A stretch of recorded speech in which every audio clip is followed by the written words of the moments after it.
Assalamualaikum warahmatullahi wabarakatuh. Selamat pagi semua.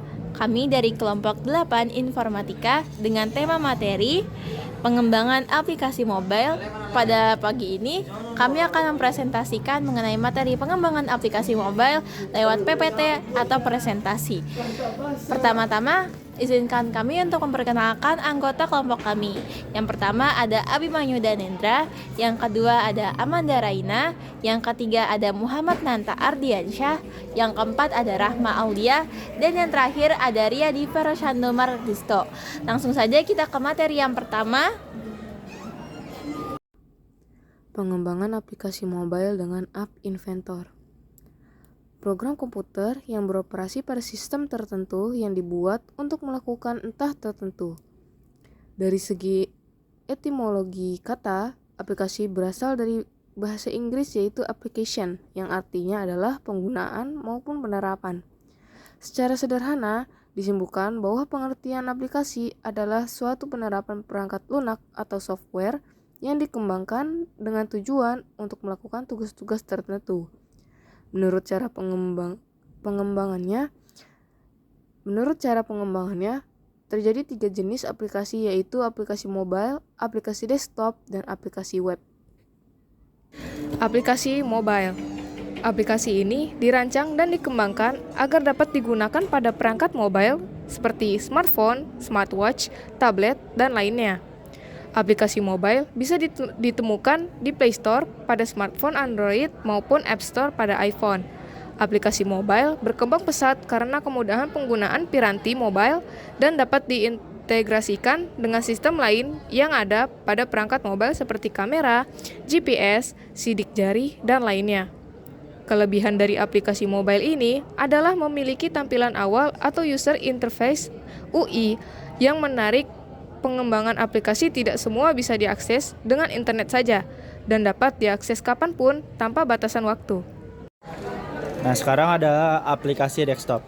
Aplikasi desktop adalah program komputer yang diinstal dan dijalankan langsung pada komputer pengguna, berbeda dengan aplikasi web yang diakses melalui browser. Aplikasi desktop harus diunduh dan diinstal terlebih dahulu sebelum dapat digunakan. Ciri-ciri desktop meliputi yang pertama instalasi, yang kedua kinerja, yang ketiga fungsionalitas, dan yang keempat akses offline. Contoh-contoh aplikasi desktop yang populer meliputi Microsoft Office, Word, Excel, PowerPoint, Adobe Photoshop untuk pengeditan gambar, AutoCAD untuk desain arsitektur dan teknik, QuickBooks untuk manajemen keuangan bisnis, dan Steam sebagai platform distribusi digital untuk video game. Aplikasi web. Aplikasi web atau web app merupakan aplikasi yang memakai bahasa PHP, CSS, JS, dan HTML menggunakan server web dan browser, misalnya Firefox, Opera, dan Chrome. Untuk mengoperasikannya, web app bisa digunakan pada jaringan internet atau bahkan internet. Aplikasi web merupakan aplikasi yang bisa diakses melalui penelusuran web memakai jaringan, misalnya internet atau juga internet. Bisa juga dikatakan sebuah aplikasi software komputer dengan pengodean untuk penelusuran web, misalnya JavaScript, Perl, Python, ASP, dan lainnya. Mengapa harus aplikasi web? Informasi bisa diakses dengan mudah. Pengaturan server juga akan lebih mudah. Distribusi informasi jadi lebih gampang. Info tersedia oleh web browser di sistem operasi apapun dengan standar dokumen berbagai tipe dan bebas platform. Banyak keuntungan yang diberikan oleh aplikasi berbasis web daripada aplikasi berbasis desktop, sehingga aplikasi berbasis web telah diadopsi oleh perusahaan sebagai bagian dari strategi teknologi informasinya karena beberapa alasan. Yang terakhir ada materi pengembangan aplikasi kecerdasan artifisial dengan App Inventor.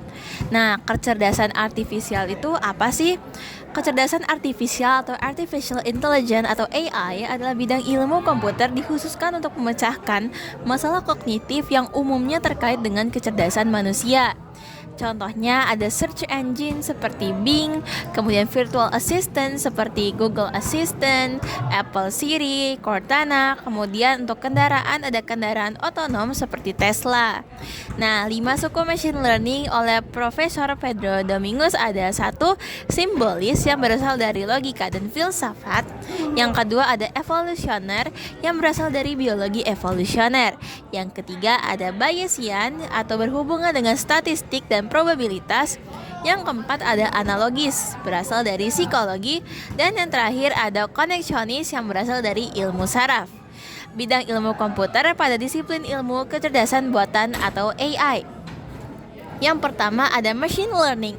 Machine learning adalah kumpulan algoritma yang dapat mempelajari dari data dan menghasilkan prediksi, mengoptimalkan fungsi utilitas yang diberikan dalam ketidakpastian, kemudian mengekstrak struktur data yang tersembunyi dan menggolongkan data menjadi deskripsi singkat. Kemudian ada deep learning. Deep learning adalah cabang dari machine learning yang melibatkan algoritma berlapis dalam upaya untuk memahami data secara lebih baik. Pada tools machine learning di MIT App Inventor memiliki library bernama Look Extension. Look Extension dapat menerima gambar sebagai input dan menghasilkan output berupa teks. Nah, gimana sih cara kerja Look Extension? Nah, yang pertama, sistem Look Extension dilatih untuk mampu mengklasifikasikan gambar agar dapat menghasilkan kesimpulan. Nah, bagaimana cara dilatihnya? Dilakukan dengan memberikan kategori label pada gambar. Kemudian setelah cukup dilatih, sistem diuji dengan gambar baru. Jika sistem keliru, sistem machine learning dapat dilatih dan diuji lagi. Pada Look Extension digunakan algoritma jaringan saraf buatan ANN atau Artificial Neural Network. Cara kerjanya adalah dengan memasukkan beberapa lapisan input, satu atau lebih lapisan tersembunyi untuk kemudian menghasilkan satu lapisan output sebagai kesimpulan. Nah, ini adalah gambar dari cara kerja neural network.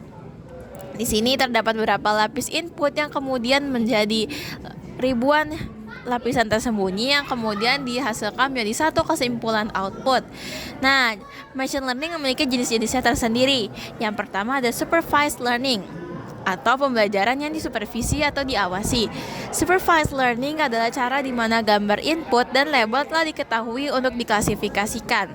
Kemudian yang kedua ada unsupervised learning atau pembelajaran yang tidak disupervisi atau diawasi, di mana input tersedia tapi nggak ada labelnya. Fungsinya adalah untuk mencari pola baru. Terima kasih. Sekian materi dari kami. Wassalamualaikum warahmatullahi wabarakatuh.